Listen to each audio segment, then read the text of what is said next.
অধিকারের একটা class already করানো হয়েছে এবং আজকে আমরা যে ক্লাসটা আলোচনা করব সেটা হচ্ছে মৌলিক অধিকারের দ্বিতীয় ক্লাস, ঠিক আছে, সেকেন্ড ক্লাস। তো দেখো আজকে আমরা যেখান থেকে আলোচনা করব আর্টিকেল 12 থেকে 35, এটা হচ্ছে মৌলিক অধিকার। তার মধ্যে 25 থেকে আজ শুরু হবে, ঠিক আছে, আর্টিকেল 25 থেকে। তো দেখো আর্টিকেল 25-এ কি বলা হয়েছে। আর্টিকেল 25-এ বলা হয়েছে যে অন্তঃকরণের স্বাধীনতা, অন্তঃকরণের স্বাধীনতা। অন্তঃকরণের স্বাধীনতা বলতে কি বোঝায়? অন্তঃকরণের স্বাধীনতা বলতে কি, যে কোনো ধার্মিক যে বেশভূষা সেটা ব্যবহার করার অধিকার। যেমন ধার্মিক অলংকার বলতে কি বোঝাচ্ছে? ধার্মিক অলংকার বলতে যেমন তিলক, তিলক, তারপর হচ্ছে সিঁদুর, ঠিক আছে, এগুলো হচ্ছে ধার্মিক। এবং তাছাড়া যেমন পাঞ্জাবিরা কৃপান ব্যবহার করে, ঠিক আছে, কি ব্যবহার করে? কৃপান, সেই ছুরির মতো যেটা ব্যবহার করে। মুসলিমরা দাড়ি রাখে, হিন্দুরা তিলক লাগায়। তো এইগুলো হচ্ছে কি ধার্মিক অলংকার। তো এই অলংকারগুলো ব্যবহার করার যে স্বাধীনতা সেটা হচ্ছে আর্টিকেল নাম্বার 25, ঠিক আছে। আরেকটা হচ্ছে কি, আরেকটা হচ্ছে ব্যক্তিগত ধার্মিক স্বতন্ত্রতা। ব্যক্তিগত ধার্মিক স্বতন্ত্রতা। ব্যক্তিগত ধার্মিক স্বতন্ত্রতা বলতে কি বোঝায়? তার মানেটা হচ্ছে যে তুমি যে ধর্মেরই মানুষ হও, তুমি যে কোনো ধর্মকে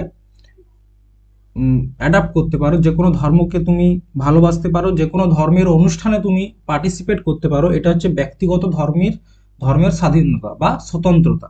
মানে তুমি যে কোনো ধর্মের সাথে নিজেকে জুড়তে পারো, যে কোনো ধর্মের আরাধনা করতে পারো, বা যে কোনো ধর্মের যে অনুষ্ঠান সেই অনুষ্ঠানে পার্টিসিপেট করতে পারো। এটা হচ্ছে ফ্রিডম অফ কনসায়েন্স বা অন্তঃকরণের স্বাধীনতা। এই স্বাধীনতাতে দু ধরনের স্বাধীনতা দেওয়া হয়েছে বললাম। একটা হচ্ছে কি ধার্মিক অলংকার, ধার্মিক অলংকার। আর একটা হচ্ছে তোমার ব্যক্তিগত ধার্মিক স্বতন্ত্রতা, ব্যক্তিগত ধার্মিক স্বতন্ত্রতা, ঠিক আছে। দেখো পাঞ্জাবিরা যে কৃপানটা, বা যারা শিখ ধর্মের, তারা এক ধরনের ছুরি ব্যবহার করা হয় যেটাকে বলা হচ্ছে কৃপান। ছুরি বা তলোয়ার যাই বলো, কৃপান। তো এই তলোয়ার কোনো রকম হাতিয়ার ব্যবহার করা হচ্ছে আমাদের দেশে অবৈধ। লাইসেন্স নিয়ে অবশ্যই আমরা ব্যবহার করতে পারি, সেটা বন্দুক হোক বা তলোয়ার। কিন্তু শিখদেরকে এই কৃপান রাখার জন্য কোনো রকম লাইসেন্স বা পারমিশন নিতে হয় না সরকারের কাছ থেকে। কারণ কি, এই কৃপানটা হচ্ছে তাদের কাছে একটা ধার্মিক অলংকার। যেমন হিন্দুদের কাছে তিলক একটা ধার্মিক অলংকার, মুসলিমদের কাছে দাড়িটা একটা ধার্মিক অলংকার, ঠিক সেরকম ভাবে শিখদের ধার্মিক অলংকার হচ্ছে কৃপান বা তলোয়ার। তার কারণেই কিন্তু তাদেরকে কোনো রকম পারমিশন নিতে হয় না, এবং আমাদের সংবিধানের আর্টিকেল 25 তাদেরকে এই ক্ষমতাটা দিয়েছে যে তারা কৃপান ব্যবহার করতে পারে, ঠিক আছে। এরপর হচ্ছে আর্টিকেল নাম্বার 26। আর্টিকেল নাম্বার 26-এ কি বলছে? এটা হচ্ছে তোমার সামুদায়িক ধার্মিক স্বতন্ত্রতা। আর্টিকেল 26-এ বলছে সামুদায়িক ধার্মিক স্বতন্ত্রতা।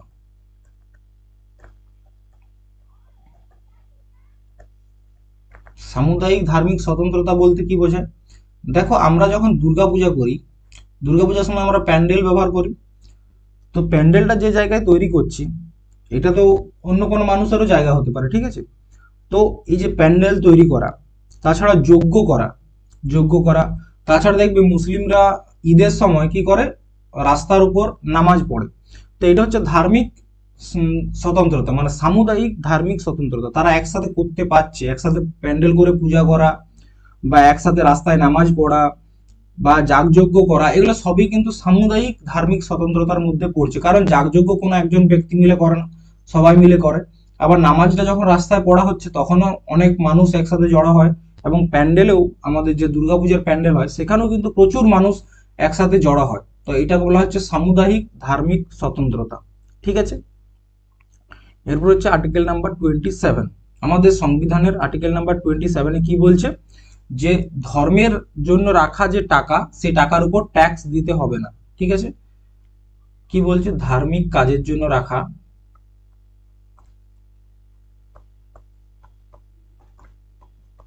কাজের জন্য জমানো টাকায় ট্যাক্স দিতে হয় না।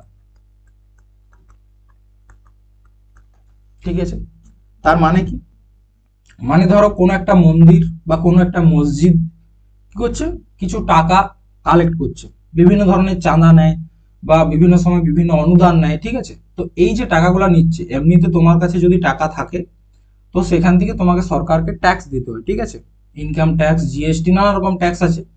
কিন্তু তুমি যদি ধার্মিক কাজের জন্য রাখো সেক্ষেত্রে তোমাকে কিন্তু ট্যাক্স দিতে হয় না।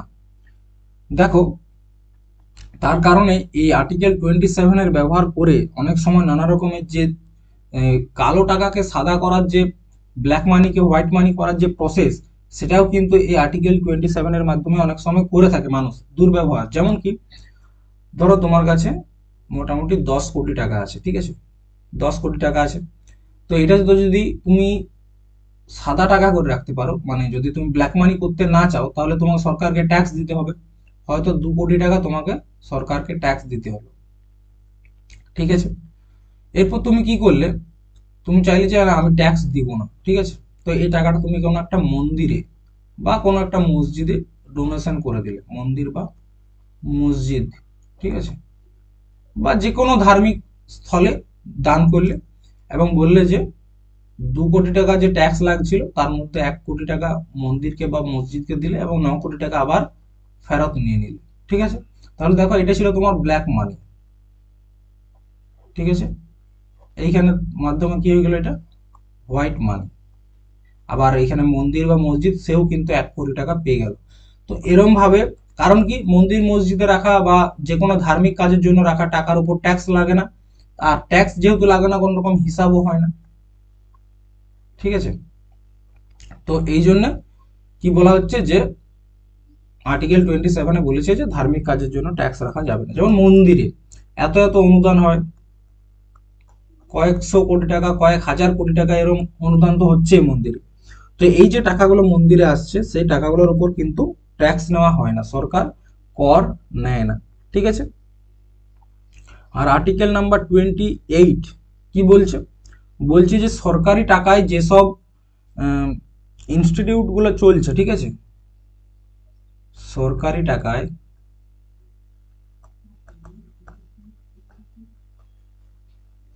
সরকারি টাকায় চলা সংস্থায় ধার্মিক শিক্ষা দেওয়া চলবে না,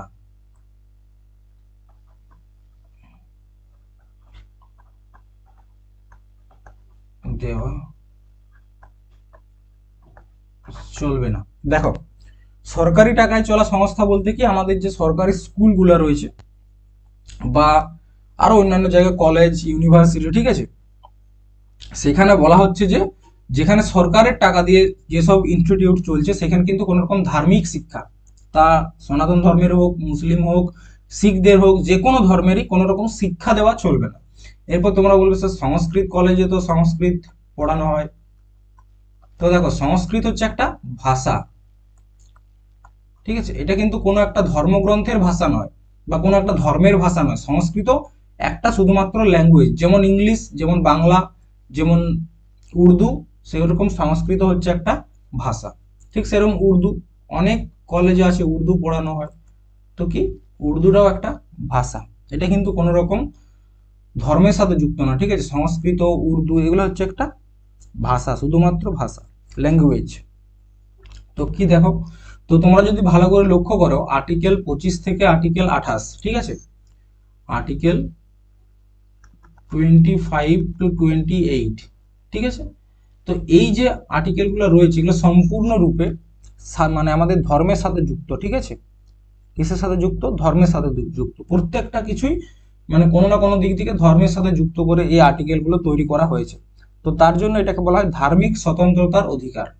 তো এই আর্টিকেলগুলোকে কি বলা হয়, ধার্মিক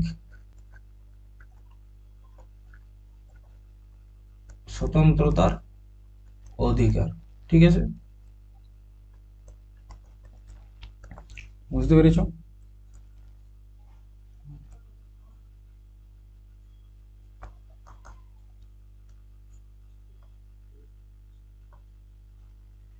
আর্টিকেল 25 থেকে 28 কে কি বলা হয়? ধার্মিক স্বতন্ত্রতার অধিকার। এটা হয়ে গেল। এরপর দেখো, এরপর হচ্ছে আর্টিকেল 29 এবং 30। ঠিক আছে, আর্টিকেল 29 এবং 30। আর্টিকেল 29-এ কি বলা হচ্ছে যে এইখানে অল্প সংখ্যকদের যে ইন্টারেস্ট সেটা প্রোটেকশন। ঠিক আছে, তো আর্টিকেল 29-এ কি বলেছে? Protection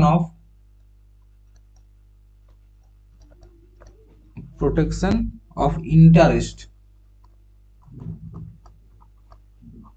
protection of interest of minority. মানে যারা মাইনরিটিতে আছে, যারা মাইনরিটি সংখ্যায় কম বলতে কি, যেমন ইসলাম ধর্মের মানুষ, তারপর হচ্ছে শিখ, জৈন, বৌদ্ধ, ঠিক আছে, পারসি। তো এরা হচ্ছে কি ভারতবর্ষের সংখ্যায় কম, তো তাদের যে ইন্টারেস্ট, সেই ইন্টারেস্টটাকে রক্ষা করার কাজ করবে আর্টিকেল 29। দেখো এখানে কি বলা হচ্ছে,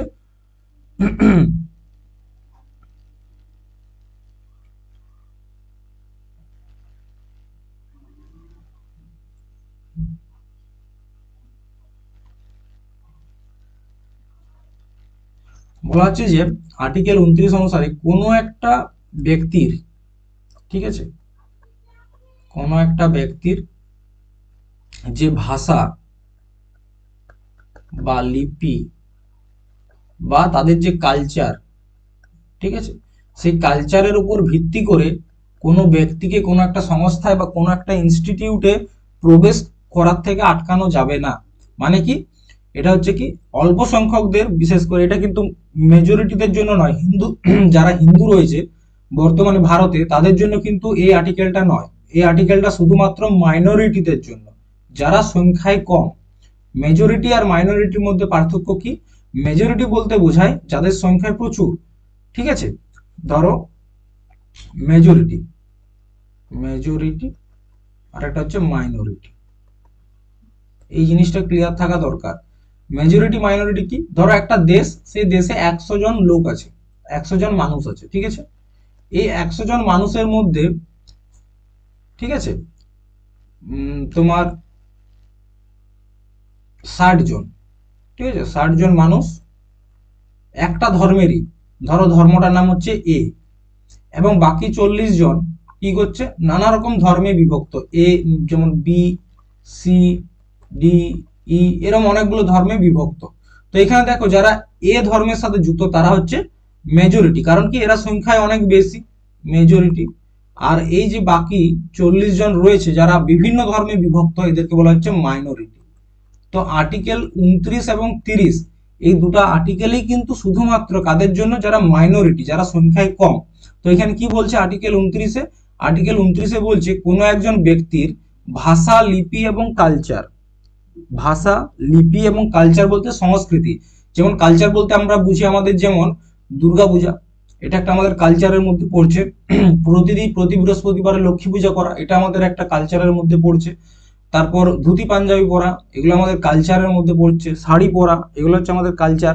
তো এই ধরনের যে কালচার, সেই কালচার, তাদের ভাষা এবং লিপি, এই তিনটার উপরেই ভিত্তি করে কোনো মানুষকে বা কোনো ব্যক্তিকে যারা মাইনরিটির মধ্যে পড়ছে তাদেরকে কোনো সংস্থাতে প্রবেশ পথে আটকানো চলবে না। Article number 29।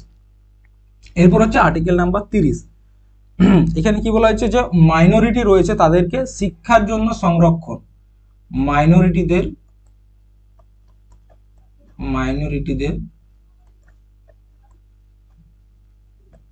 শিক্ষার ক্ষেত্রে সংরক্ষণ।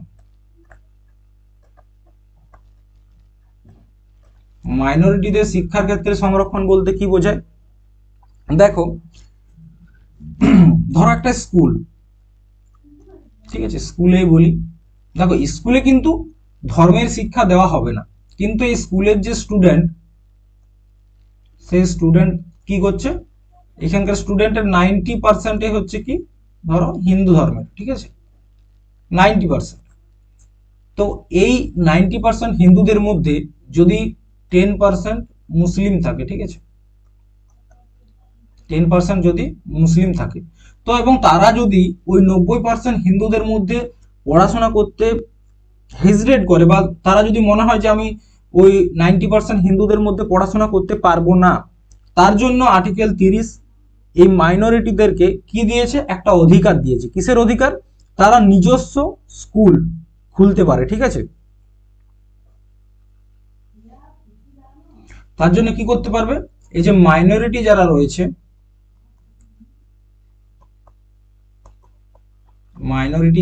তারা নিজস্ব সংস্থা খুলতে পারে, এবং সেক্ষেত্রে সরকার তাদেরকে সাহায্য করবে, ঠিক আছে। সেক্ষেত্রে সরকার তাদের সাহায্য করবে।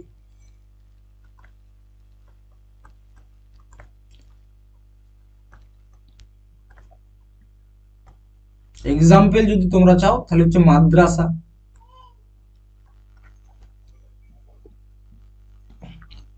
বুঝতে পেরেছো? তাহলে আর্টিকেল 29-এ কি বলছে, যে protection of interest of minority, মাইনরিটিদের যে প্রোটেকশন দিচ্ছে।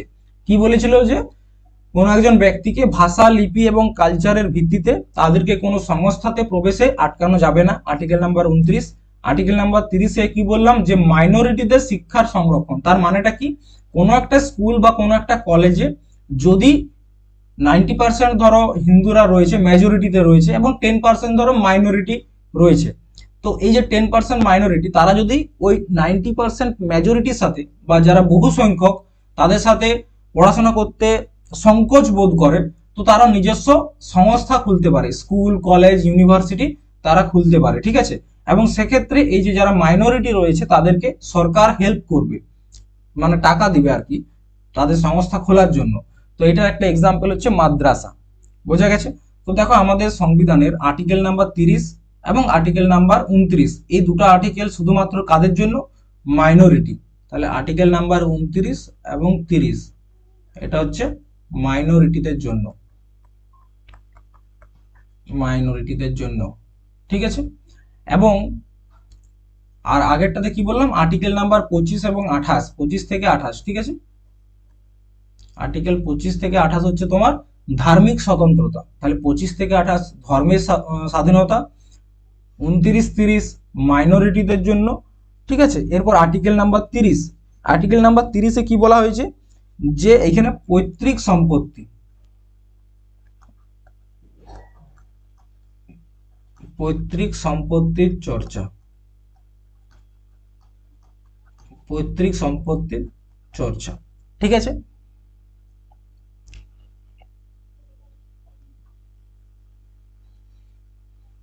এই পৈতৃক সম্পত্তি বলতে কি বোঝায়, দেখো কোনো একটা সম্পত্তি, জমি, আমাদের দেখবে যারা গ্রামের দিকের মানুষ যারা চাষাবাদ করে, তো তাদের একটা পৈতৃক সম্পত্তি রয়েছে। যেমন ধরো একটা জমি যেখানে আমার দাদু চাষ করতো, ঠিক আছে, তারপর সেখানে আমার বাবা করেছে, তারপর হয়তো বর্তমানে আমি করছি, এবং পরবর্তী ক্ষেত্রে আমার সন্তানরাও করবে, ঠিক আছে। তো এই যে সম্পত্তিটা, এটা কিছু পৈতৃক সম্পত্তি, একটা জেনারেশন থেকে আরেকটা জেনারেশনে চলে আসছে অটোমেটিকলি, এটা হচ্ছে পৈতৃক সম্পত্তি। এই সম্পত্তিটা আগে মৌলিক অধিকার ছিল, যে সম্পত্তিটা সম্পূর্ণরূপে মানে একটা জেনারেশন থেকে আরেকটা জেনারেশনে যাবে, সে ছেলে মেয়ে উভয় যে কোনো ক্ষেত্রে, ঠিক আছে। কিন্তু কি বললাম আবার, এই সম্পত্তি যখন মৌলিক অধিকার হয়ে যায় তখন সরকারের বিভিন্ন কাজে নানা রকম অসুবিধা হয়। তার জন্য সরকার কি করেছিল, একটা সংবিধান সংশোধন নিয়ে এসেছিল, যেটা হচ্ছে 44তম সংবিধান সংশোধন, ঠিক আছে, 44তম সংবিধান সংশোধন 1978। এবং এই আর্টিকেল 31-কে এখান থেকে হাটিয়ে কোথায়, আর্টিকেল 300 তে যুক্ত করে দেওয়া হয়, এবং এটাকে মৌলিক অধিকার থেকে হাটিয়ে লিগ্যাল রাইট, লিগ্যাল রাইট করে দেওয়া হয়। মৌলিক অধিকার এবং লিগ্যাল রাইট বা ফান্ডামেন্টাল রাইট, ঠিক আছে, ফান্ডামেন্টাল রাইট এবং লিগ্যাল রাইট, এই দুটোর মধ্যে পার্থক্য কি? ফান্ডামেন্টাল রাইট মানে কি, তোমার কাছ থেকে সরকারও কোনো কিছু কেড়ে নিতে পারবে না। যদি তোমার জমিটা তোমার ফান্ডামেন্টাল রাইট হতো, তাহলে সেই জমি বা সম্পত্তিটা কিন্তু সরকার কেড়ে নিতে পারবে না। কিন্তু যদি সেটা লিগ্যাল রাইট হয়, তো সরকার দেশের জন্য কিন্তু সেই জমিটা নিতে পারে, অবশ্যই তার মূল্য দিবে, ঠিক আছে। তো এটা হচ্ছে ফান্ডামেন্টাল রাইট এবং লিগ্যাল রাইটের মধ্যে পার্থক্য। তো দেখো আর্টিকেল 19-এ 6-এ এক ধরনের সম্পত্তির কথা বলেছিলাম। দেখো কি বলেছিলাম, রাইট টু প্রপার্টি। এইখানে রাইট টু প্রপার্টি হচ্ছে তোমার কি, এটা কিন্তু অর্জিত সম্পত্তি। অর্জিত সম্পত্তি বলতে কি বোঝায়? অর্জিত সম্পত্তি বলতে বোঝায় যে সম্পত্তিটা তুমি কিনেছো, সেটা হচ্ছে রাইট টু প্রপার্টি। আর আর্টিকেল নাম্বার 31-এ কি নিয়ে চর্চা করা হয়েছে? পৈতৃক সম্পত্তি, যেটা তুমি কেননি, তোমার বাবা তার বাবার কাছ থেকে পেয়েছে, তার বাবা তার বাবার কাছ থেকে পেয়েছে, এরকম ভাবে একটা জেনারেশনের পর জেনারেশন চলে আসছে। তাহলে আর্টিকেল নাম্বার 19-এর 6, এটা কিন্তু নোট করবে, পরীক্ষায় এরকম আসতে পারে, ঠিক আছে। আর্টিকেল নাম্বার 19-এর 6, এখানে কোন ধরনের সম্পত্তির কথা বলা হয়েছিল?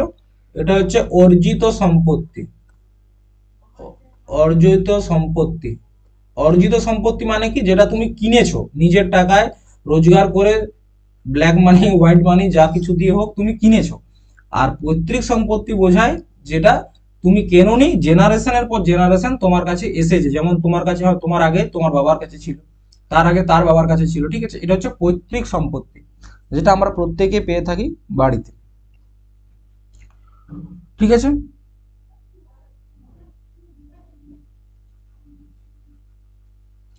এরপর হচ্ছে আর্টিকেল নাম্বার 32।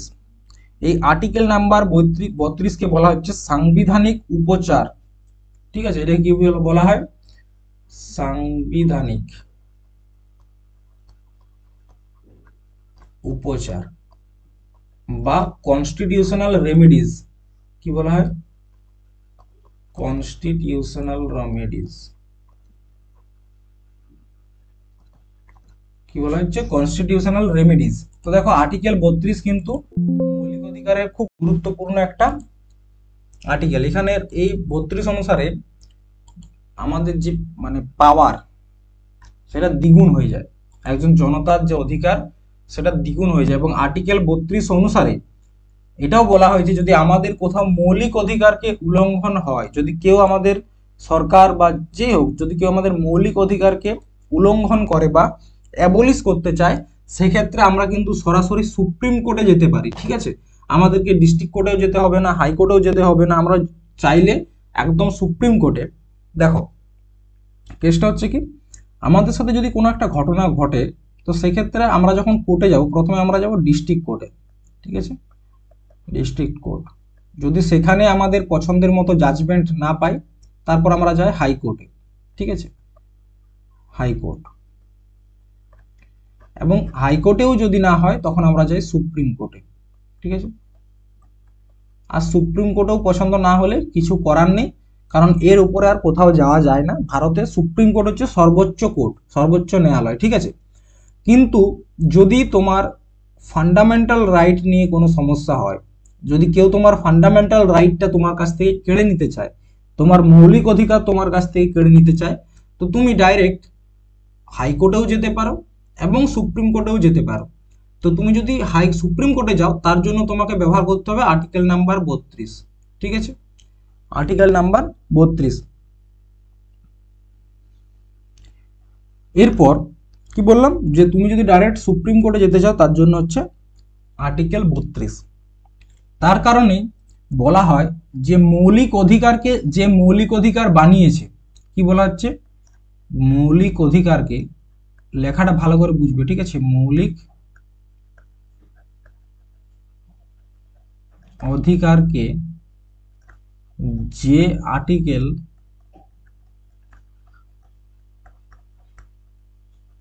মৌলিক অধিকার বানিয়েছে, মৌলিক অধিকারকে যে আর্টিকেল মৌলিক অধিকার বানিয়েছে, সেই আর্টিকেলটি হলো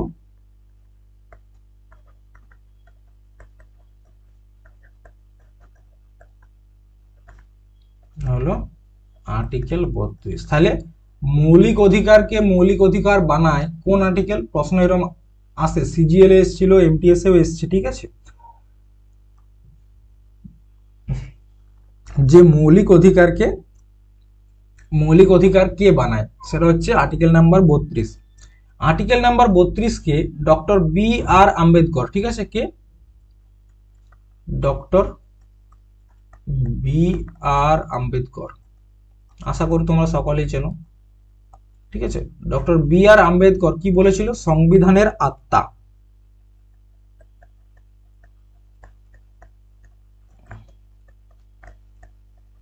কি বলা হয়? সংবিধানের আত্মা। তাহলে আর্টিকেল 32 কে সংবিধানের আত্মা কে বলেছে? ডক্টর বি আর আম্বেদকর। এটা একটা গুরুত্বপূর্ণ পয়েন্ট। এরপর আর্টিকেল 32 এত গুরুত্বপূর্ণ কেন এবং আর্টিকেল 32 এর মাধ্যমে কি হয়? দেখো, আর্টিকেল 32 অনুসারে সুপ্রিম কোর্ট, ঠিক আছে, সুপ্রিম কোর্ট কি করে? 5 প্রকারের রিট জারি করে। 5 প্রকারের রিট। এই 5 প্রকারের রিট কি কি? দেখো 5টা রিট কি কি, ঠিক আছে। দেখো, প্রথমে যে রিটটা রয়েছে তার নাম হচ্ছে হবিয়াস কর্পাস,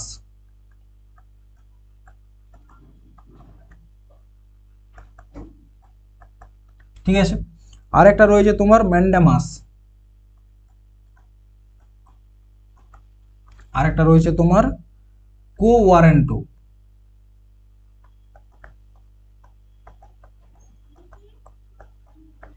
ঠিক আছে। আরেকটা রয়েছে তোমার প্রহিবিশন বা প্রতিশোধ, এটা হচ্ছে তোমার প্রহিবিশন, ঠিক আছে, এটাই মনে রাখবে, প্রহিবিশন। আরেকটা হচ্ছে সেরিওরারি, ঠিক আছে। তো যে সুপ্রিম কোর্ট 5 প্রকারের রিট জারি করতে পারে। রিটটা কি? যদি কেউ তোমার মৌলিক অধিকারটাকে উল্লঙ্ঘন করে, তার বিরুদ্ধে যে নোটিশ জারি, সেটাকে বলা হচ্ছে রিট। তো হবিয়াস কর্পাস কি? হবিয়াস কর্পাস বলছে, এটাকে বলা হচ্ছে বন্দি প্রত্যক্ষীকরণ বা হবিয়াস কর্পাস। এটাতে কি বলা হচ্ছে? ব্যক্তিগত স্বতন্ত্রতা, দেখো ব্যক্তিগত স্বতন্ত্রতার, ঠিক আছে,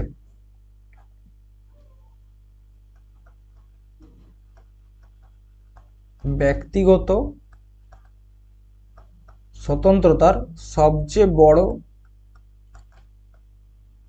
রিট, ব্যক্তিগত স্বতন্ত্রতার সব থেকে বড় রিট হচ্ছে হবিয়াস কর্পাস। এই হবিয়াস কর্পাসের মাধ্যমে কি হয় বলছে, কোনো একজন ব্যক্তিকে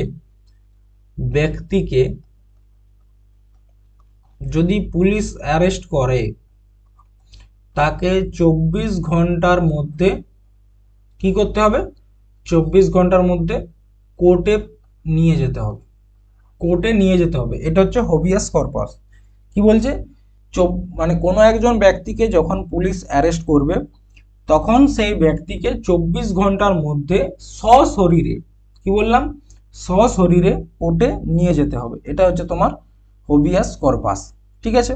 কিন্তু একটা জিনিস মনে রাখবে, যে হবিয়াস কর্পাসের সময় কয়েকটা জিনিস তোমাদেরকে মনে রাখতে হবে। যদি পুলিশ তোমাকে ধরো এমন একটা দিনে অ্যারেস্ট করলো, সেখানে হলিডে পড়ে গেল, ঠিক আছে, যেমন তোমার শনিবার দিন যদি অ্যারেস্ট করে, তাহলে কিন্তু রবিবার দিন তো কোর্ট বন্ধ, তখন কিন্তু 24 ঘন্টা মানে এই নয় যে রবিবার দিন তোমাকে কোর্টে নিয়ে যেতে হবে, ঠিক আছে। তো তোমাকে কিন্তু সোমবার দিনেই কোর্টে নিয়ে যাবে, ঠিক আছে। আরেকটা হচ্ছে কি?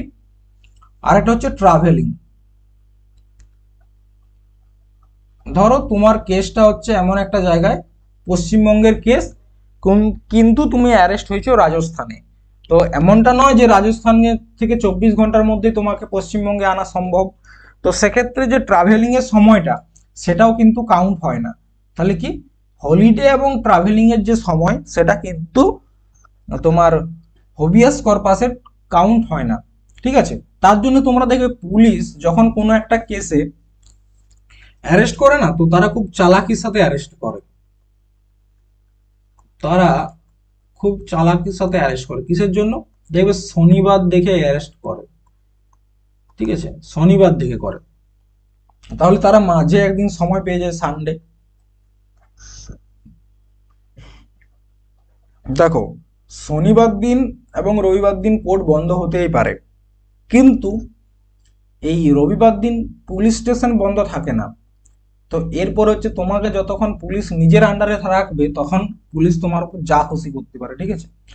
এবং তোমরা হয়তো ভাববে যে আমাদের কাছে এত মৌলিক অধিকার আছে, তো পুলিশ যদি আমাদের গায়ে হাত দেয় তো আমরা কোর্টে যেয়ে বলে দেবো। আরে বাবা, কোর্টে যেয়ে যদি তুমি বলে দাও যে পুলিশ আমাদের সাথে এই করেছে, তো পুলিশে কি করবে, একটু ঝাড়বে কোর্ট। কিন্তু তারপর তো তোমাকে সেই জেলেই যেতে হবে। আর জেলে যাওয়া মানে তুমি কার কাছে থাকবে, পুলিশের কাছে থাকবে। দেখো 24 ঘন্টার পর, 24 ঘন্টা হয়ে গেল, তো 24 ঘন্টা অ্যারেস্ট করার পর তোমাকে কোর্টে নিয়ে গেল, ঠিক আছে। কোর্টে নিয়ে যাওয়ার পর কোর্ট থেকে তোমাকে কি করতে পারে, তোমাকে হয় জেলে পাঠাতে পারে, সেখানেও পুলিশের কাছে থাকবে, বা পরবর্তী ইনভেস্টিগেশনের জন্য তোমাকে পুলিশ রিমান্ডে দিয়ে দিল, ঠিক আছে, পুলিশ রিমান্ড। তো এই পুলিশ রিমান্ড কিন্তু খুব খতরনাক একটা সময়। পুলিশ রিমান্ডে যতদিন থাকবে পুলিশ কিন্তু মানে উত্তম মধ্যম দিতে পিছু পা হবে না, ঠিক আছে। পুলিশ রিমান্ড মানেই তোমার উপর কিন্তু অত্যাচার হবে। আর তুমি যদি সেটা মানে কোর্টে গিয়ে বলতে চাও যে স্যার আমার উপর এরকম এরকম অত্যাচার হয়েছে, কিন্তু এটা তো আমার মৌলিক অধিকারকে উল্লঙ্ঘন, বলে ঠিক আছে, এখানে যে পুলিশ অফিসার ইনচার্জ থাকবে তাকে তো কোর্ট পুরা ঝাড়বে, ঠিক আছে, ঝাড় দিল, সে ঝাড়ুনি খেয়েও নি, কিন্তু তুমি ঘুরে ফিরে আবার কোথায় আসবে, ঘুরে ফিরে আবার কার কাছে আসবে, পুলিশ। কারণ আলটিমেট তোমাকে পুলিশের কাছেই থাকতে হবে, ঠিক আছে, অ্যারেস্ট হওয়ার পর পুলিশের কাছেই থাকতে হবে। তাই তুমি চাইলেও কিন্তু সেই কমপ্লেন গুলো করতে পারবে না যে পুলিশ আমার উপর এই এই করেছে, কারণ কি আলটিমেট তোমার কিছু করার নেই, পুলিশের হাতে যদি একবার পড়ে যাও কিছু করার নেই, শুধুমাত্র একটাই তোমাদের উপায়, সেটা হচ্ছে অ্যান্টিসিপেটরি বেল, ঠিক আছে। কি বললাম, অ্যান্টিসিপেটরি বেল, একমাত্র এই বেলেই তোমাকে বাঁচাতে পারবে। তাই যদি কোনোদিন মনে হয় যে পুলিশ আমাকে অ্যারেস্ট করতে পারে, তো সঙ্গে সঙ্গে অ্যান্টিসিপেটরি বেলটা নিয়ে নেবে, চলে যাবে তোমাদের যে ডিএম থাকবে, ডিস্ট্রিক্ট ম্যাজিস্ট্রেটের কাছে, এবং তারপর অ্যান্টিসিপেটরি বেলটা নিয়ে নেবে। অ্যান্টিসিপেটরি বেল মানে কি, এই বেলটা যদি তোমার কাছে নেওয়া থাকে তাহলে তুমি অ্যারেস্ট হওয়ার থেকে বেঁচে যাবে। পুলিশ যখনই অ্যারেস্ট করতে আসবে তুমি যদি দেখাও অ্যান্টিসিপেটরি বেল, তাহলে পুলিশ কিন্তু তোমাকে অ্যারেস্ট করতে পারবে না, আগের দিনও বলেছিলাম। আর এটা নেওয়ার প্রসেস হচ্ছে কি, যে ডিস্ট্রিক্ট ম্যাজিস্ট্রেট রয়েছে তার কাছে গিয়ে এটা বলা যে এরম এরম কেসে আমি জড়িয়ে পড়েছি, কিন্তু আমি এখান থেকে পালাবো না, বা আমি এটা করিনি, আমাকে ভুলভাবে ফাঁসানো হচ্ছে, তো আমাকে অ্যান্টিসিপেটরি বেল দিন। এবং তার যদি মনে হয় যে তোমাকে অ্যান্টিসিপেটরি বেল দেওয়া উচিত এবং তোমার ক্রাইমটা অত বড়ও নয়, তাহলে তোমাকে অ্যান্টিসিপেটরি বেল দিবে। তার কয়েকটা ক্রাইটেরিয়া আছে। এক, কয়েকজনকে সাক্ষী চায়, যে যারা তোমার হয়ে সাক্ষী দেবে যে হ্যাঁ ইনি পালাবেন না বা এ পালাবে না, তো তখন কি হবে, তুমি যদি কোনো মতে পালাও তো যারা সাক্ষী দেবে তাদেরকে কিন্তু অ্যারেস্ট করা হবে, ঠিক আছে। তো অ্যান্টিসিপেটরি বেল মানে একটা খুব গুরুত্বপূর্ণ বেল। যদি কেউ কোনোদিন ফেঁসে যাও তো চেষ্টা করবে অ্যান্টিসিপেটরি বেলটা নিয়ে নিতে, তাহলে তুমি এই ডাইরেক্ট কোর্টে তোমার সাথে আলোচনা হবে পুলিশের, ঠিক আছে, মানে পুলিশ রিমান্ডে যাওয়ার চান্সটা কম। নেক্সট হচ্ছে কি, ম্যান্ডামাস, ঠিক আছে, নেক্সট হচ্ছে তোমার ম্যান্ডামাস।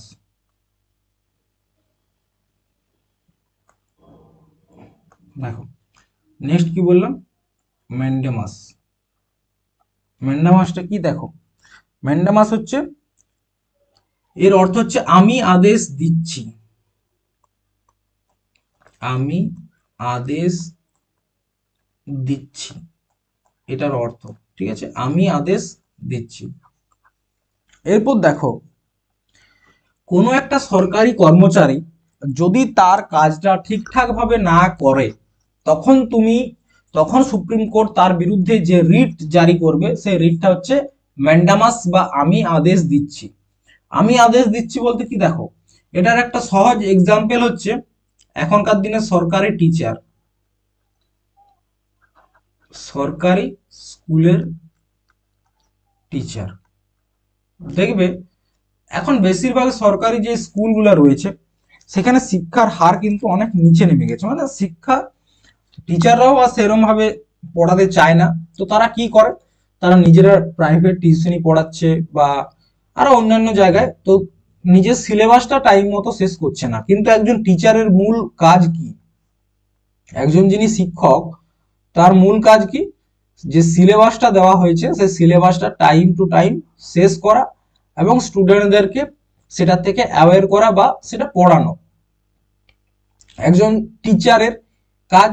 আর একজন যে স্কুলের টিচার সে একজন সরকারি কর্মচারী, ঠিক আছে? তো সেই টিচার যদি সময় মতো নিজের কাজটা না করে, সিলেবাসটা যদি কমপ্লিট না করে, তুমি ডাইরেক্ট সুপ্রিম কোর্টের কাছে যেতে পারো।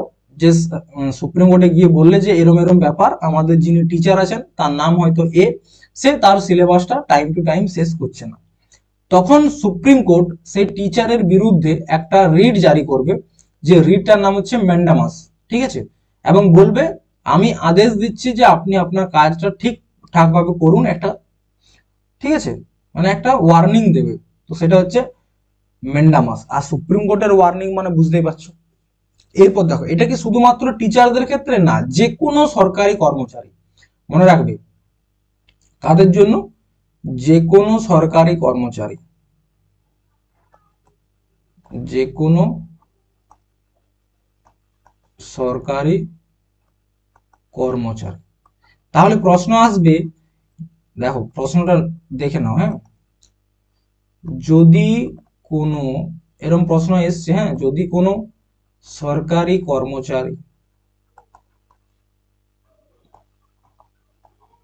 কর্মচারী নিজের কাজ ঠিকঠাক ভাবে না করে, ঠিকঠাক ভাবে না করে, তার বিরুদ্ধে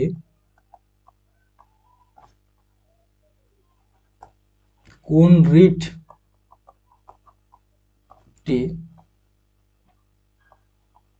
সুপ্রিম কোর্ট জারি করবে, ঠিক আছে? কোন রিটটা জারি করবে? সেটা হচ্ছে ম্যান্ডামাস, যেখানে যার উদ্দেশ্য হচ্ছে কি, আমি আদেশ দিচ্ছি, যেখানে সরকারি কর্মচারীরা ঠিকঠাক ভাবে কাজ করবে না সেইটা।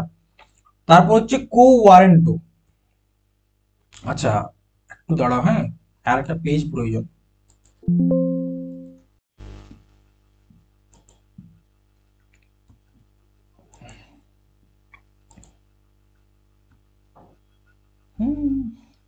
ঠিক আছে।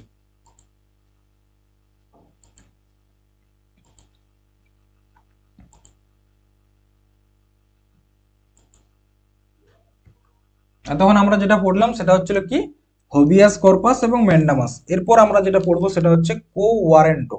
দেখো কো ওয়ারেন্টোটা কি, এরপর পড়বো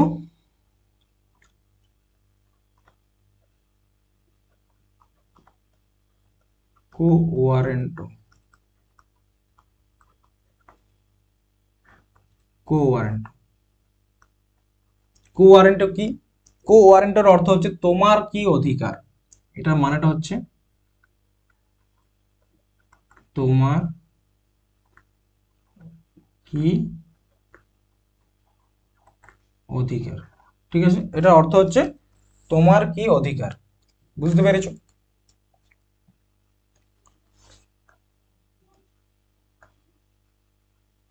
দেখো তোমার কি অধিকার, যখন কোনো একজন ব্যক্তি, যদি কোনো যদি কোনো ব্যক্তি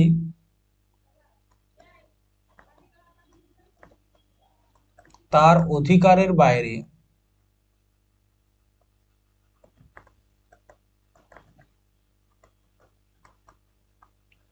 যদি কোনো ব্যক্তি তার অধিকারের বাইরে কাজ করে,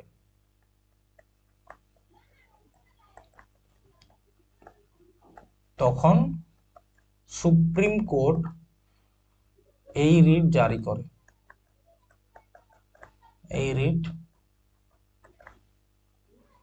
জারি করে যদি কোনো ব্যক্তি নিজের অধিকারের বাইরে কাজ করে, তো তখন তাকে আটকানোর জন্য কি করে? কো ওয়ারেন্টো রিটটা জারি করে। যদি কোনো ব্যক্তি, মানে কি, ধরো একজন টিচার বা একজন ডক্টর বা একজন লয়ার, ঠিক আছে, বা একজন পুলিশ, তারা তাদের কাজটা ছেড়ে দিয়ে যদি এরা কি বলে আমরা ট্যাক্স কালেকশন করব, তো এটা হচ্ছে কি তাদের অধিকারের বাইরের কাজ। ট্যাক্স কালেকশনের জন্য রয়েছে তো আমাদের ট্যাক্স ডিপার্টমেন্ট, ঠিক আছে, ইনকাম ট্যাক্স ডিপার্টমেন্ট।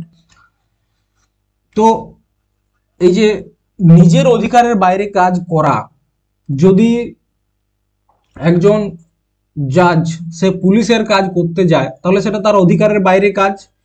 তো কোনো ব্যক্তিকে তার অধিকারের বাইরে কাজ করার থেকে আটকাতে, ঠিক আছে, কোনো ব্যক্তিকে তার অধিকারের বাইরের কাজ করার থেকে আটকাতে সুপ্রিম কোর্ট যে রিট জারি করে সেটা হচ্ছে কো ওয়ারেন্টো, ঠিক আছে। তো এতক্ষণ দেখো তিনটা রিট নিয়ে আমরা আলোচনা করেছি, হবিয়াস কর্পাস, ম্যান্ডামাস এবং কো ওয়ারেন্টো। হবিয়াস কর্পাস বলেছিলাম 24 ঘন্টার মধ্যে সশরীরে কোর্টে উপস্থিত করাতে হবে। হলিডে এবং ট্রাভেলিং, হলিডে এবং এক জায়গা থেকে আরেক জায়গা আসতে যে সময়টা, সেই সময়টা কিন্তু এখানে ধরা হবে না। ম্যান্ডামাস হচ্ছে কোনো সরকারি কর্মচারী যদি তার কাজটা ঠিকঠাকভাবে না করে তখন হচ্ছে তোমার ম্যান্ডামাস। আর কো ওয়ারেন্টোটা কি, যদি কোনো ব্যক্তি তার অধিকারের বাইরে কাজ করে তখন সুপ্রিম কোর্ট এই রিট জারি করে, ঠিক আছে। এটা হচ্ছে কো ওয়ারেন্টো। এরপর আর দুটা রিট পড়ে রইল। আর দুটা রিট কি কি, একটার নাম হচ্ছে প্রহিবিশন, ঠিক আছে, একটার নাম হচ্ছে প্রহিবিশন, আর একটা হচ্ছে সেরিওরারি, আরেকটা হচ্ছে সেরিওরারি।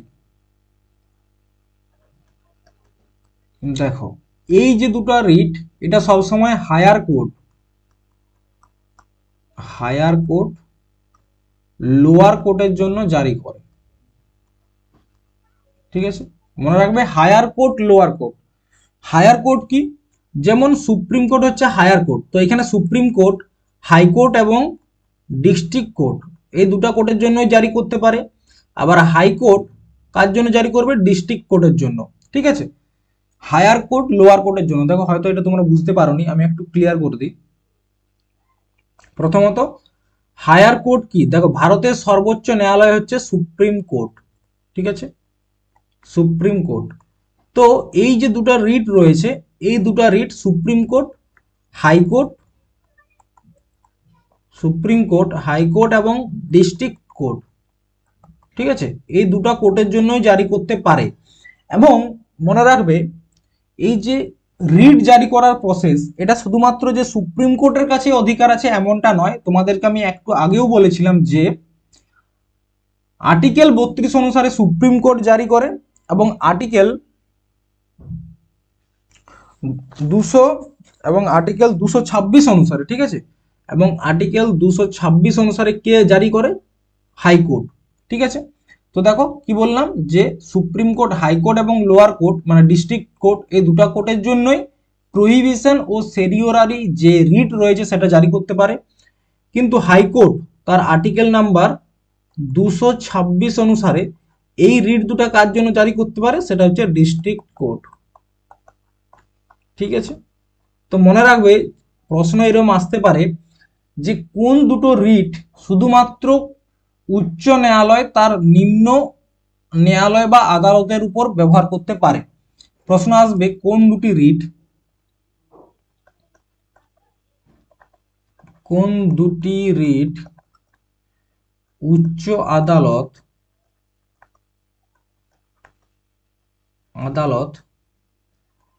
তার নিম্ন আদালতের জন্য ব্যবহার করে।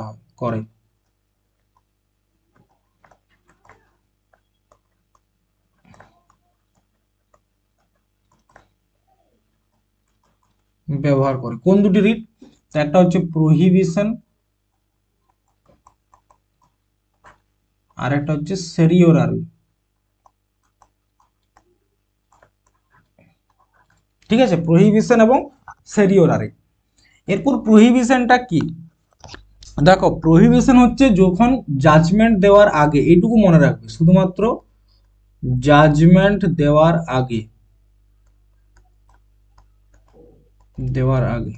যদি হাইকোর্ট তার অধিকারের বাইরে কোনো একটা জাজমেন্ট দিতে যায় তো সেই জাজমেন্টটা দেওয়ার আগে সুপ্রিম কোর্ট যে রিট জারি করবে সেটাকে বলা হচ্ছে প্রহিবিশন। আর যদি লোয়ার কোর্ট জাজমেন্ট দিয়ে দেয়, ঠিক আছে, জাজমেন্ট যদি দিয়ে দেয়,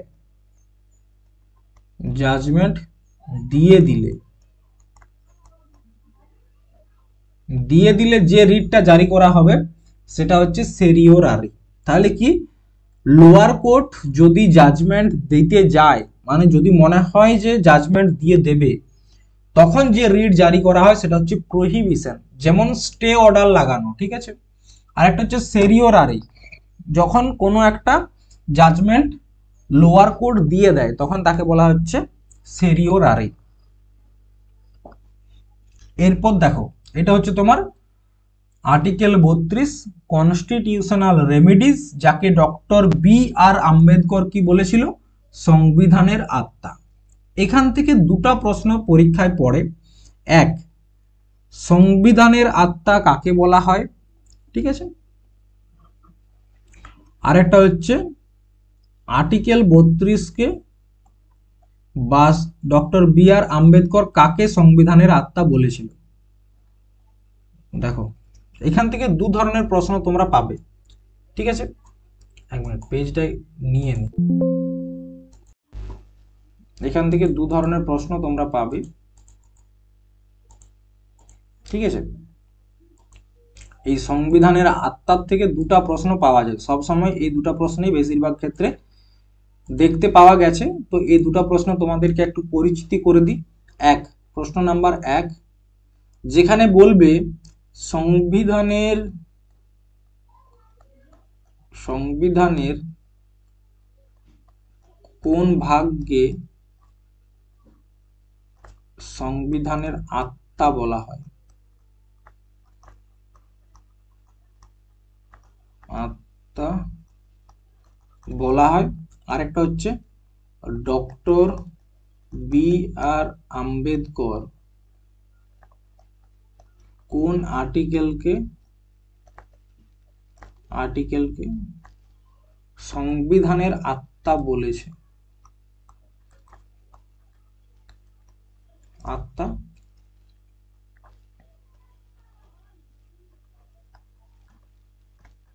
বলেছে। তো দেখো, সংবিধানের আত্মা কাকে বলা হয়, প্রিএমবেল বা প্রস্তাবনাকে বলা হচ্ছে সংবিধানের আত্মা। কে বলেছিল, ঠাকুর দাস ভার্গব। মনে আছে, যেদিন প্রস্তাবনা পড়িয়েছিলাম সেদিন তোমাদেরকে বলেছিলাম ঠাকুর দাস ভার্গব কি বলেছিল, সংবিধানের আত্মা বলেছিল প্রস্তাবনাকে। আর ডক্টর B.R. আম্বেদকর কোন আর্টিকেলকে বলেছে, আর্টিকেল নাম্বার 32 কে। এরপর বলবে স্যার সংবিধানের ভাগ কি প্রস্তাবনাকে বলা হয়, হ্যাঁ বলা হয়। তার জন্য একটা কেসের কথা তোমাদেরকে বলেছিলাম, কেশবানন্দ ভারতী মামলা, কেশবানন্দ ভারতী মামলা, যেখানে বলা হয়েছিল সংবিধানকে ভারতের, এই প্রস্তাবনাকে সংবিধানের একটা পার্ট। তাহলে কি বললাম তোমাদেরকে, যে আর্টিকেল 32 অনুসারে সুপ্রিম কোর্ট 5 প্রকারের রিট জারি করতে পারে।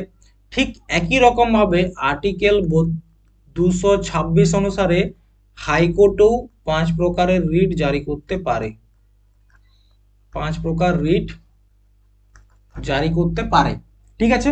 তাহলে রিট কে কে জারি করে, রিট জারি করে, এই প্রশ্নটাও লিখে রাখো 3 নম্বরে, রিট কে জারি করে,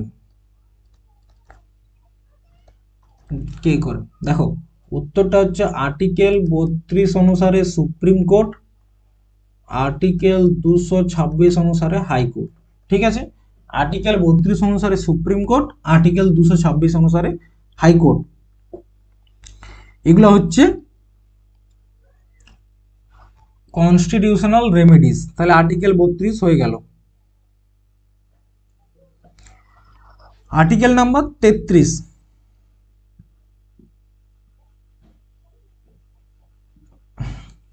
আর্টিকেল নাম্বার 33 কি বলছে দেখো একবার। আমরা ফান্ডামেন্টাল রাইটের একদম শেষের দিকে, ঠিক আছে, ফান্ডামেন্টাল রাইটের শেষের দিকে আর্টিকেল নাম্বার 33-এ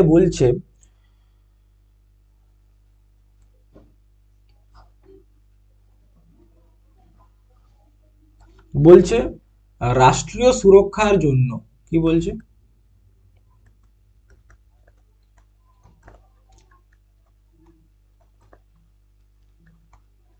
রাষ্ট্রীয়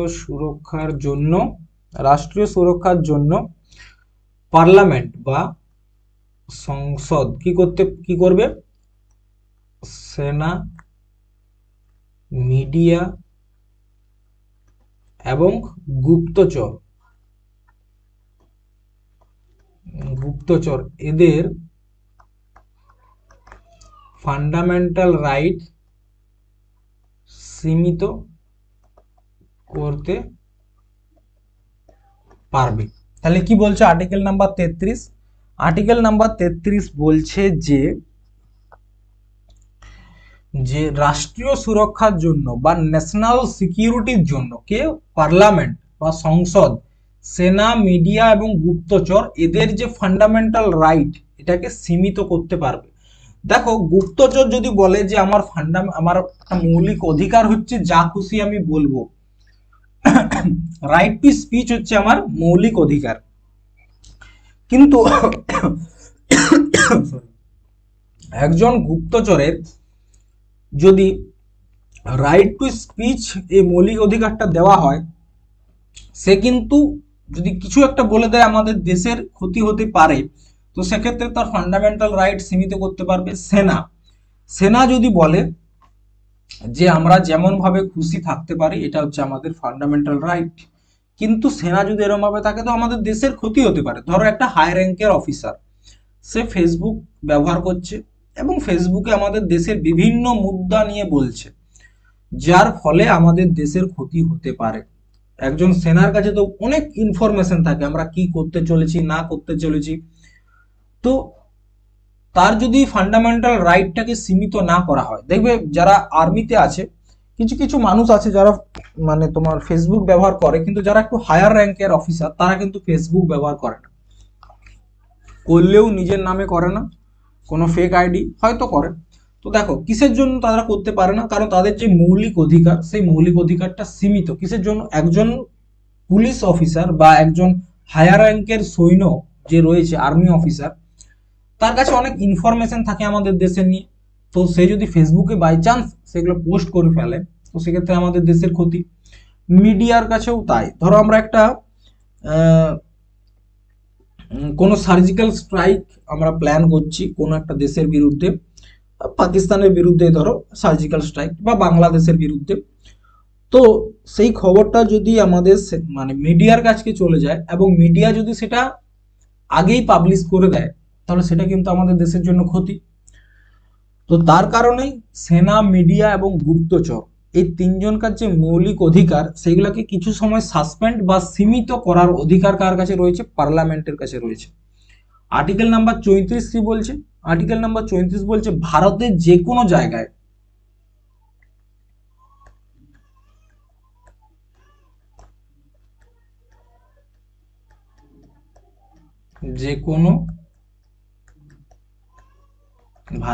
কোনো জায়গায় মার্শাল ল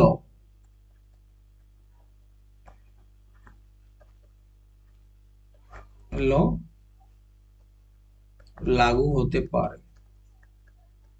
দেখো মার্শাল লটা কি? মার্শাল ল হচ্ছে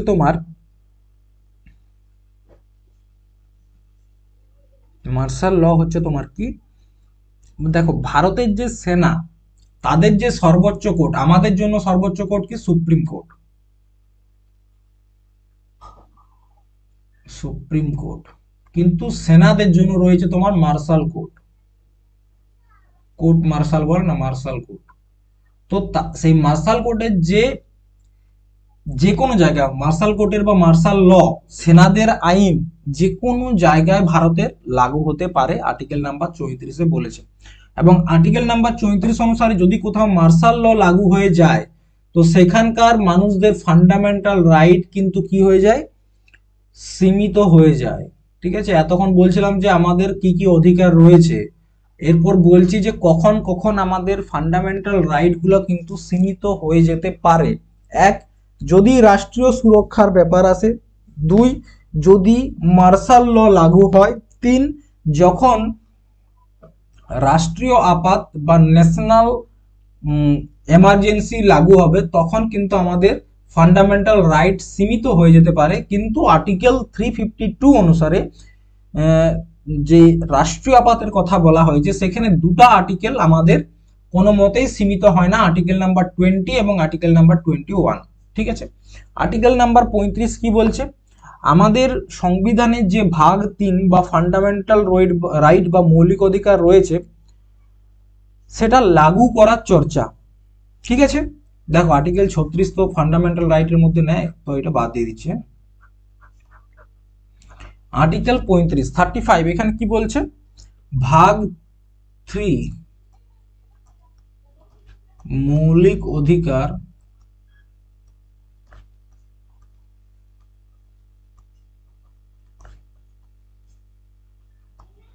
লাগু হওয়ার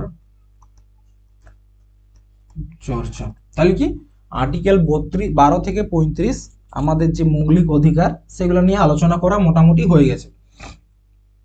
এরপর দেখো কয়েকটা জিনিস তোমাদেরকে বল। আমাদের যে মৌলিক অধিকার, সেই মৌলিক অধিকারকে 7 ভাগে ভাগ করেছে। ক ভাগে? আমাদের ফান্ডামেন্টাল রাইটকে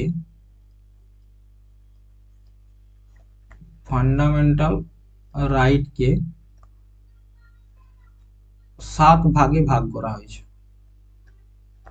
7 ভাগে ভাগ। 7 ভাগে কি? দেখো, একটা হচ্ছে তোমার right to equality, right to equality. আরেকটা হচ্ছে কি? Right to liberty.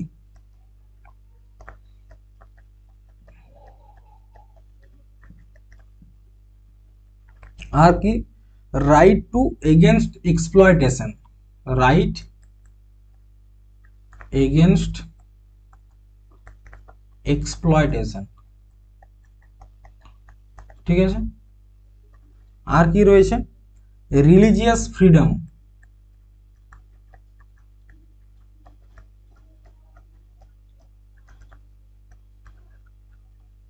আরেকটা হচ্ছে তোমার কালচারাল ফ্রিডম,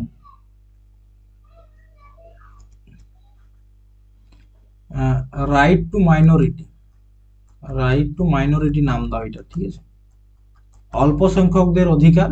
আর একটা হচ্ছে তোমার কনস্টিটিউশনাল রেমিডিস, কনস্টিটিউশনাল রেমিডিস। ঠিক আছে, তো দেখো রাইট টু ইকুয়ালিটি মানে হচ্ছে সমানতার অধিকার। কিসের অধিকার? এই জায়গাটা ভালোভাবে নোট করে নেবে। ঠিক আছে, পরীক্ষা এখান থেকে আসবে। সমানতার অধিকার, সমানতার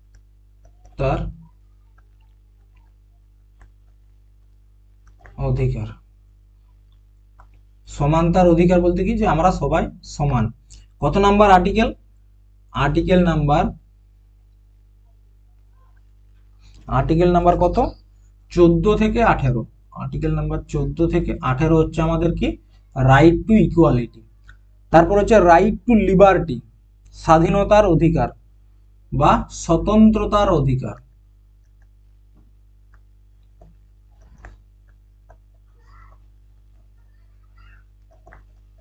এটা হচ্ছে তোমার 19 থেকে 22, আর্টিকেল নাম্বার 19 থেকে 22। রাইট এগেনস্ট এক্সপ্লয়টেশন মানে কি? শোষণের বিরুদ্ধে অধিকার। শোষণের বিরুদ্ধে বলতে কি বলেছিলাম তোমাদেরকে? যে মানে বাচ্চাদেরকে যে মানে চাইল্ড লেবার সেটা, এবং যে বিনা পয়সায় খাটানো বেগার শ্রম, এটা হচ্ছে রাইট এগেনস্ট এক্সপ্লয়টেশন। ঠিক আছে, তো আর্টিকেল নাম্বার 23 এবং 24 এটা হচ্ছে তোমার শোষণের বিরুদ্ধে অধিকার, শোষণের বিরুদ্ধে অধিকার। আর্টিকেল নাম্বার 23 এবং 24। এরপর হচ্ছে রিলিজিয়াস ফ্রিডম বা ধার্মিক স্বতন্ত্রতা।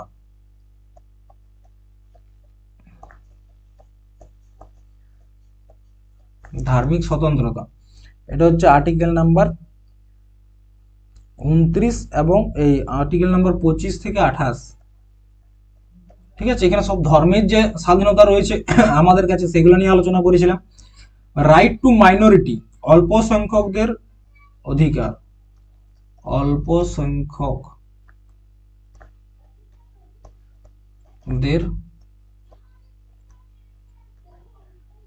অধিকার, আর্টিকেল নাম্বার 29 থেকে 30। আর কনস্টিটিউশনাল রেমেডিস,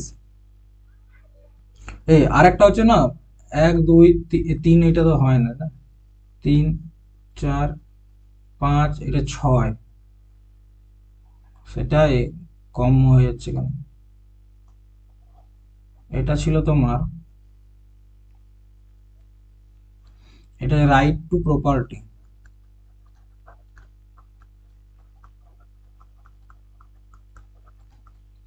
আর 7 নাম্বার হচ্ছে কনস্টিটিউশনাল রেমেডিস। ঠিক আছে, তো দেখো right to property, right to property কি সম্পত্তির অধিকার।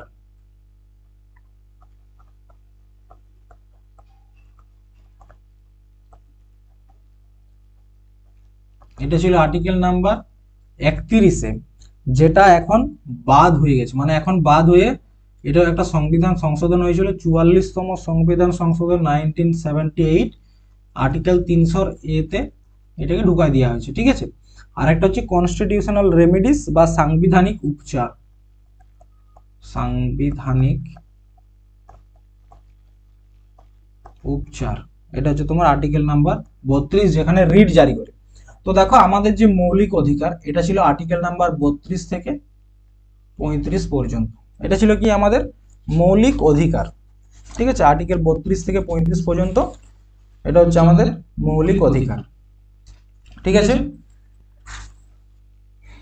তার মধ্যে আর্টিকেল 14 থেকে 18, 19 থেকে 22, 23 থেকে 24, 25 থেকে 28, 29 থেকে 30, 31, 32 এইগুলাকে আমরা ভাগ করে দিয়ে দিয়েছি।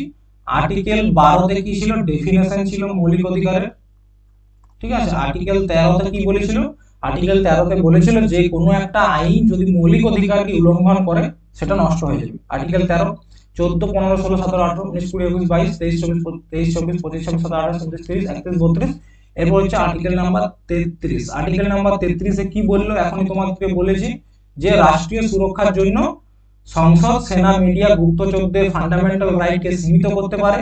আর্টিকেল 34 অনুসারে মার্শাল ল যে কোনো জায়গায় লাগু হতে পারে, এবং আর্টিকেল 35-এ কি বলেছে, মৌলিক অধিকার লাগু হওয়ার চর্চা। তাহলে মৌলিক অধিকার হয়ে গেল। এরপর মৌলিক অধিকারকে নিয়ে কতগুলো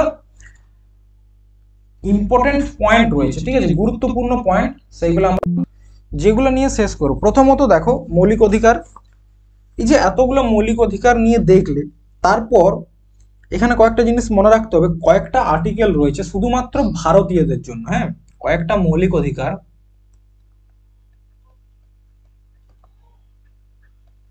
কয়েকটি মৌলিক অধিকার রয়েছে শুধুমাত্র ভারতীয়দের জন্য।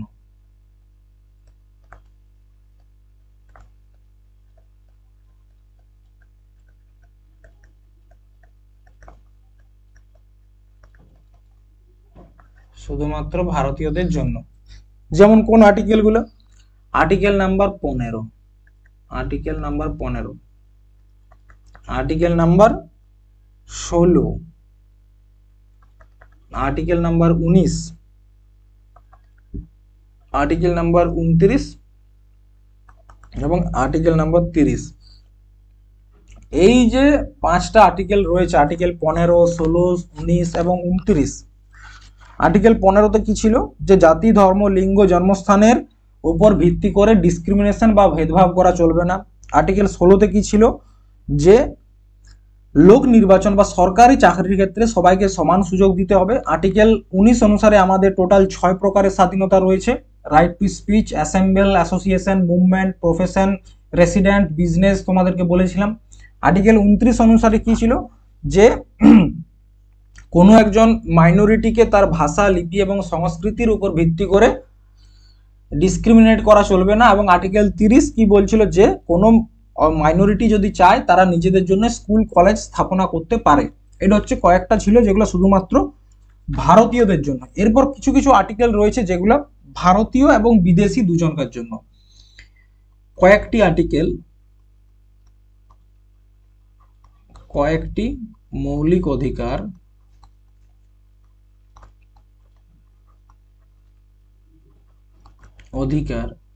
যা ভারতীয় ও বিদেশি, যারা ভারতীয় নয় তাদের জন্যও কিন্তু রয়েছে। যেমন একটা হচ্ছে article number 14, article number 14, article number 20, 21, 21A, article number 23, 24, article number 25 থেকে 28। আর্টিকেল নাম্বার 14তে কি বলেছিল? তো দেখো আর্টিকেল নাম্বার 14তে বলেছিলাম, আগের দিনই বলে দিয়েছিলাম, যে আর্টিকেল নাম্বার 14 বলছে যে আইনের চোখে সবাই সমান, equality before law or rule of law. এটা হচ্ছে কি আর্টিকেল নাম্বার 14। আর্টিকেল নাম্বার 20তে কি বলেছিলাম? ডবল জিওপার্ডি, বা এখানে 3 প্রকারের স্বাধীনতা দেওয়া হয়েছিল। একটা ভুলের একটা সাজা, যে সময় ক্রাইম করবে সেই অনুযায়ী সাজা, এবং নিজের বিরুদ্ধে সাক্ষী দিতে বাধ্য নয়। আর্টিকেল 21-এ কি বলেছিলাম? লাইফ অ্যান্ড পার্সোনাল লিবার্টি, এবং তার সাথে প্রাইভেসিটাও পরবর্তী ক্ষেত্রে যুক্ত করা হয়, যেখানে বলা হচ্ছিল যে যে কোনো মানুষ তার নিজের ইচ্ছা মতো জীবনযাপন করতে পারে, কিন্তু আর্টিকেল 21 অনুসারে সেই মানুষটা নিজের জীবন নিজে নিতে পারবে না বা আত্মহত্যা করতে পারবে না। ঠিক আছে। আর্টিকেল নাম্বার 24 কি বলছে? আর্টিকেল নাম্বার হয়ে গেল। 21A তে কি বলেছিল? যে 0 থেকে 6 থেকে 14 বছরের যে শিশু রয়েছে তাদেরকে প্রাইমারি এডুকেশন ফ্রিতে দিতে হবে। আর্টিকেল নাম্বার 23 কি বলছে? আর্টিকেল নাম্বার 23 বলছে যে কোনো মানুষকে জবরদস্তি শ্রম করানো চলবে না, বেগার শ্রম করানো চলবে না। ঠিক আছে। আর আর্টিকেল নাম্বার 24-এ কি বলেছিল? যে 14 বছরের কম বাচ্চাদেরকে কোনো রকম খতরনাক কাজ বা ডেঞ্জারাস কাজ করানো চলবে না,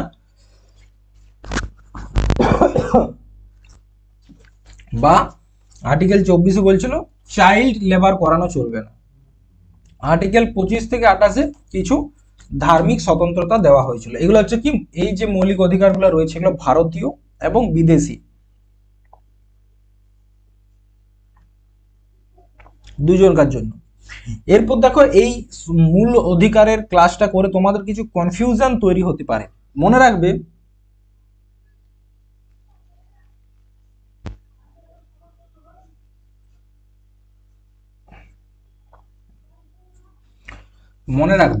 সভা করা মৌলিক অধিকার। ঠিক আছে। কিন্তু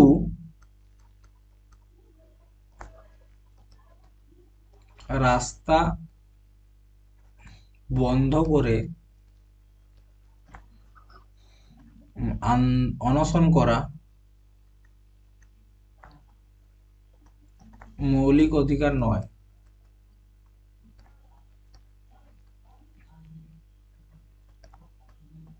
কি বললাম? সভা করা মৌলিক অধিকার, ঠিক আছে, কিন্তু রাস্তা বন্ধ করে অনশন করাটা মৌলিক অধিকার নয়। সভা করার অধিকার আর্টিকেল 19-এ তোমাদেরকে দেওয়া হয়েছে বা আমাদের সবাইকে দেওয়া হয়েছে, কিন্তু রাস্তা বন্ধ করে, ধরো একটা মেন রোডের ওপর আমরা সবাই গিয়ে দাঁড়িয়ে গেলাম, বা ট্রেনের লাইনের উপর সবাই দাঁড়িয়ে গেলাম, এটা কিন্তু আমাদের মৌলিক অধিকার নয়। কারণ কি, এই কাজটা করার ফলে কোনো একজন ব্যক্তির মৌলিক অধিকার নষ্ট হচ্ছে। কারুতে একটা জায়গা থেকে আরেকটা জায়গায় যাওয়া মৌলিক অধিকার, তো এমন কোনো কাজ যা অন্যের মৌলিক অধিকারকে নষ্ট করে তা কিন্তু মৌলিক অধিকার নয়। তোমার আন্দোলন করার আছে একটা ফাঁকা মাঠে গিয়ে পড়ে, যেখানে কোনো মানুষের মৌলিক অধিকার নষ্ট হচ্ছে না, এমন কোনো একটা জায়গায় সেখানে গিয়ে তুমি আন্দোলন করো, সেটা কিন্তু তোমার মৌলিক অধিকার, বা সভা করো মৌলিক অধিকার। ঠিক আছে। এরপর হচ্ছে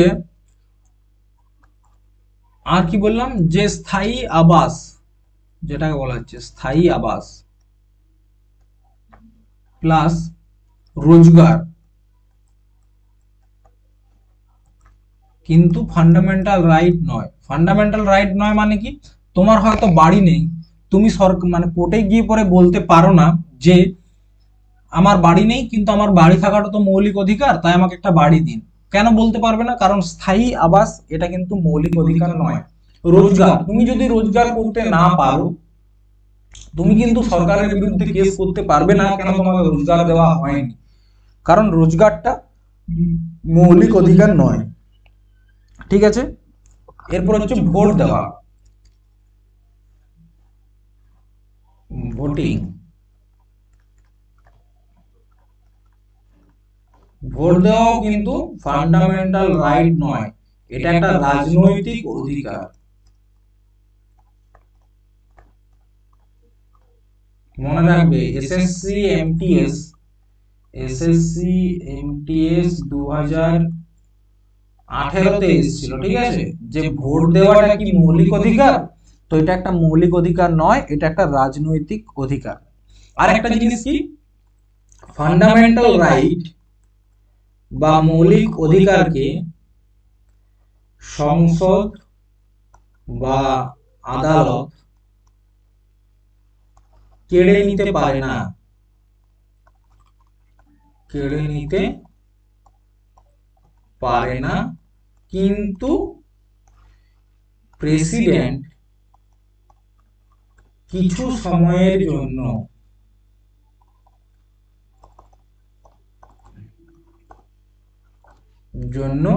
কি করতে পারে? সাসপেন্ড করতে পারে বা স্থগিত করতে পারে। এই পয়েন্টটাও গুরুত্বপূর্ণ। কি বললাম? যে ফান্ডামেন্টাল রাইটকে সংসদ এবং পার্লামেন্ট বা আদালত কেড়ে নিতে পারবে না, কিন্তু প্রেসিডেন্ট কিছু সময়ের জন্য সাসপেন্ড করতে পারবে। সাসপেন্ড ইন দ্য সেন্স যে এখন আমাদের ন্যাশনাল এমার্জেন্সি চলছে, তো কিছু দিনের জন্য তোমার যে মৌলিক অধিকার সেগুলো স্থগিত থাক। কিন্তু আর্টিকেল 21 এবং 20 এখানে একটা জিনিস মনে রাখবে, নোট লিখে, ঠিক আছে, এখানে একটা জিনিস নোট লিখে মনে রাখবে যে আর্টিকেল 20 এবং 21 কোনো কারণেই, সুপ্রিম কোর্ট হোক বা প্রেসিডেন্ট হোক, কেউ কিন্তু কেড়ে নিতে পারবে না আর্টিকেল নাম্বার 20 এবং আর্টিকেল নাম্বার 21। ঠিক আছে, এরপর দেখো কয়েকটা জিনিস মনে রাখবে যেগুলো পরীক্ষাতে আসবে। এক, আমাদের সংবিধানের ম্যাগনা কার্টা কাকে বলা হয়?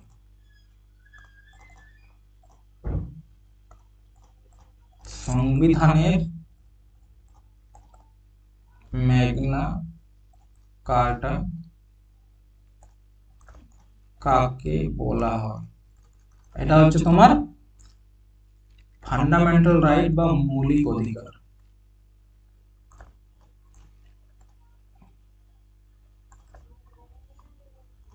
মৌলিক অধিকারকে, ঠিক আছে। এরপর হচ্ছে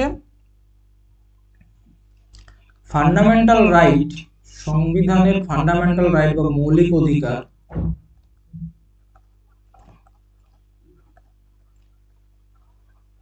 কোন দেশের সংবিধান থেকে নেওয়া হয়েছে? Adapted from USA, adapted from USA, আমেরিকার সংবিধান থেকে।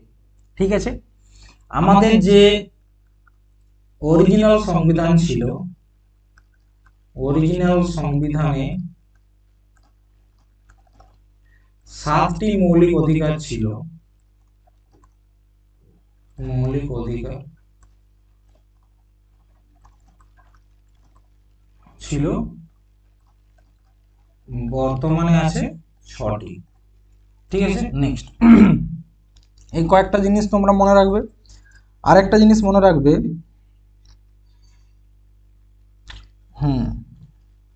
আর কয়েকটা জিনিস তোমাদেরকে মনে রাখতে হবে যে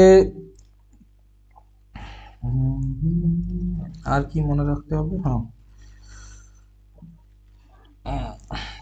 রাইট টু এডুকেশন অ্যাক্ট কবে আসে?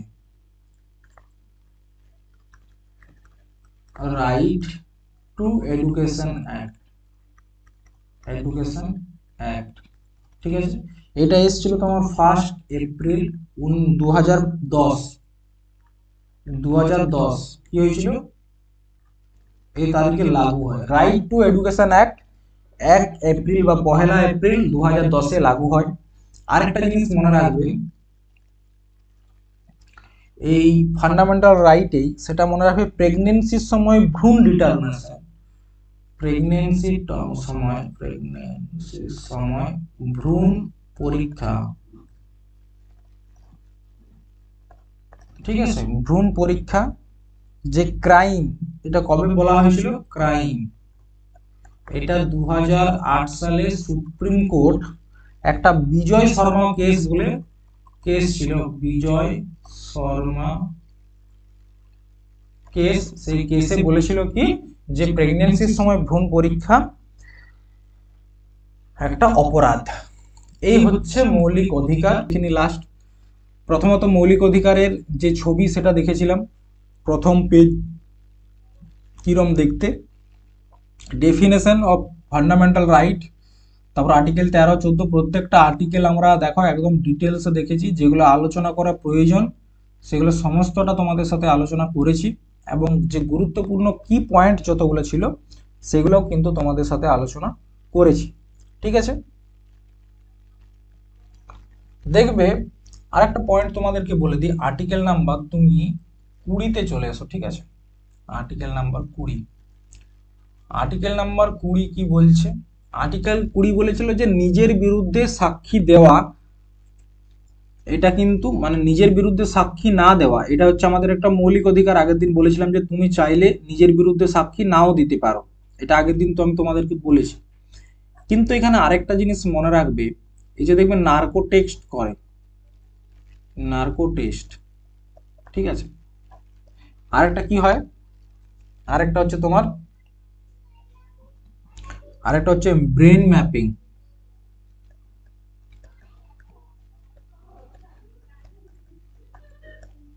টেস্ট, যেটা বলেছে লাইভ ডিটেকশন টেস্ট, ঠিক আছে। তো এই ধরনের যে টেস্ট রয়েছে এগুলার রিপোর্ট কিন্তু কোর্টে একটা এভিডেন্স হিসাবে কাজ করে না, ঠিক আছে। নার্কো টেস্ট বা ব্রেন ম্যাপিং টেস্ট এগুলা কোর্টে গ্রহণযোগ্য নয়, গ্রহণযোগ্য নয়, ঠিক আছে, গ্রহণযোগ্য নয় নার্কো টেস্ট বা ব্রেন ম্যাপিং টেস্ট, ঠিক আছে। নার্কো টেস্টে কি হয়, নার্কো টেস্টের সময় একটা ইনজেকশন দেওয়া হয়, যে ইনজেকশনটা দেওয়ার পরে মানুষ সব সময় সত্য কথা বলে। এবারে যদি প্রশ্ন আসে জেনারেল একটা নলেজ, নার্কো টেস্টে এখানে লেখো নার্কো টেস্ট, এখানে কোন ইনজেকশন ব্যবহার করা হয়, তো ইনজেকশনটার নাম হচ্ছে সোডিয়াম পেন্টাথল, কি নাম, সোডিয়াম পেন্টাথল, ঠিক আছে।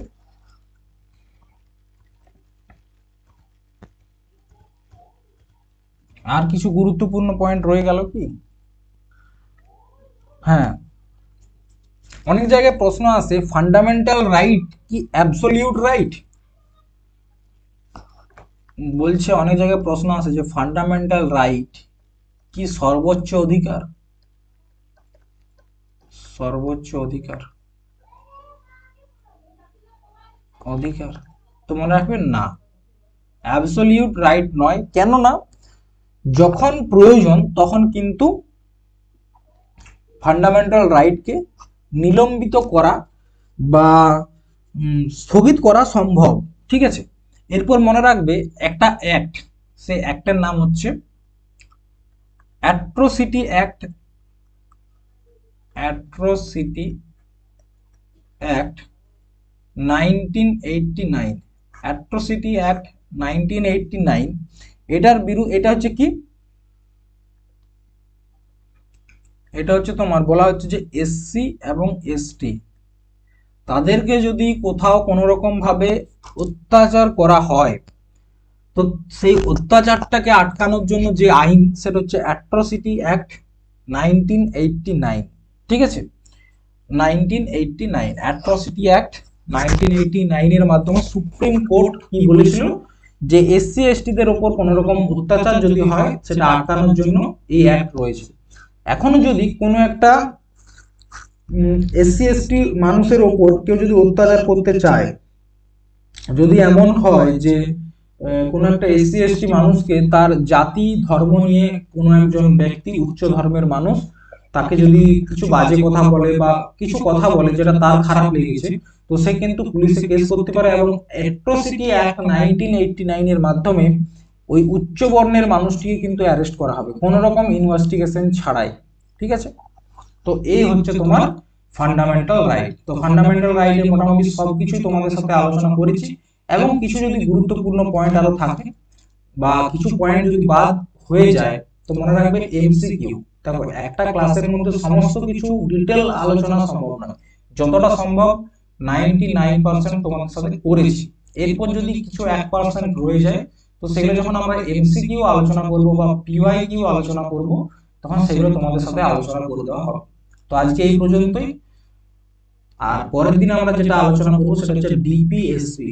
ঠিক আছে, আমাদের সংবিধানের ভাগ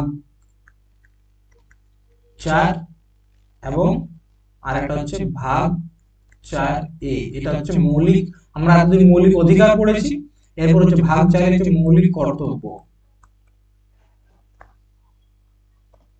ঠিক আছে, তো চলো আজ এই পর্যন্তই।